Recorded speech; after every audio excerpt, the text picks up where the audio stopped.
Bunso Migs Malino ito ang pinili, ano ito ating alamin.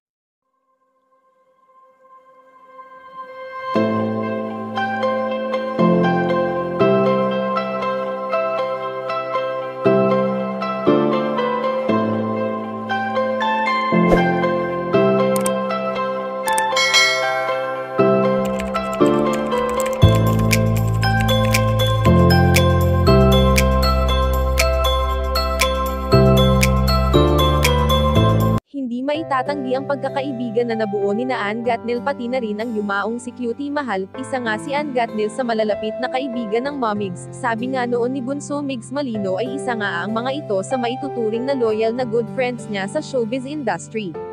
At sabi pa nga ng binata na kahit kailan niya kailanganin ang mga ito, ay palaging nandyan upang siya ay suportahan at handang dumamay sa lahat ng pagkakataon. Sa kung anong pagkakaibigan nga na nabuo nila noon ay dala-dala pa rin nila ito magpasa hanggang ngayon, kahit nawala na ang namayapang komedyanteng si Cutie Mahal. Sa napakaraming pagkakataon nga ay nasaksihan na ni Ann Gatnell ang mga kabiguan at tagumpay na tinatamasa ngayon ng binata.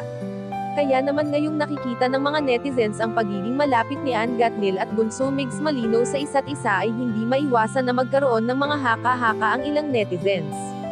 Sa ngayon nga ay nilinaw ito ni Bunso Migs Malino na pagkakaibigan lang talaga ang mayroon sila ni Ann Gatnell, at wala nang iba pa. Kaya naman mas pinipili ngayon ng binata na maging masaya na lamang sa buhay, at mas pinipili niya na lang na maging mabuting tao, sa kabila ng hirap na kanyang pinagdaanan noon nang iwan siya ng kanyang dating katambal na si Cutie Mahal. Kayo mga ka-chika, anong masasabi nyo dito? Please leave the comment and don't forget to subscribe.